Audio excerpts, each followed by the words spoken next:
Syria's longtime dictator Bashar al-Assad has fled to Moscow with his family, seeking asylum under Kremlin protection after Islamist rebels overran Damascus in a swift offensive that ended decades of Ba'athist rule.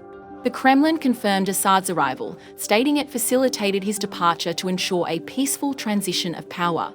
The Islamist group Hayat Tahrir al-Sham (HTS) launched an audacious campaign earlier this month, culminating in the capture of key government strongholds, including the presidential palace. Jubilant crowds stormed government buildings, tearing down Assad statues and setting fire to security compounds, including the notorious military intelligence interrogation division. Scenes of celebration spread across Damascus as residents cheered the end of over 50 years of Ba'athist oppression, marking what many hope will be a turning point in Syria's history. Russia, a longtime ally of Assad's regime, admitted to negotiating with rebel leaders to secure the dictator's safe passage out of Syria. Russian state media reported that Assad left Damascus via the international airport before government forces abandoned the facility.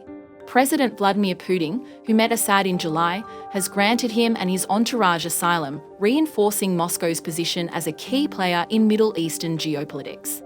Abu Muhammad al-Golani, the leader of HTS and former al-Qaeda commander, addressed a jubilant crowd at the Umayyad Mosque in Damascus, celebrating the end of a dark period and the dawn of a new era.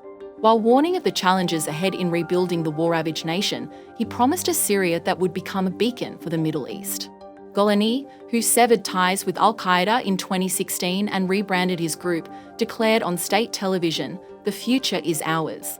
He pledged to maintain state institutions under interim supervision until a formal government transition is completed. Rebels stormed Assad's Tishreen residential palace and New Shah Palace, revealing opulent collections of luxury vehicles, fine art, and armaments. Videos shared online showcased a fleet of high-end cars, including Ferraris, Audis, and Mercedes-Benz vehicles, sparking outrage at the contrast between Assad's extravagance and the suffering of ordinary Syrians. The palaces, described as fortresses of marble and stone, were abandoned during Assad's escape. Rebels were seen looting furniture and artwork while dismantling symbols of Assad's reign. The dramatic fall of Damascus has sent shockwaves throughout the Middle East and beyond.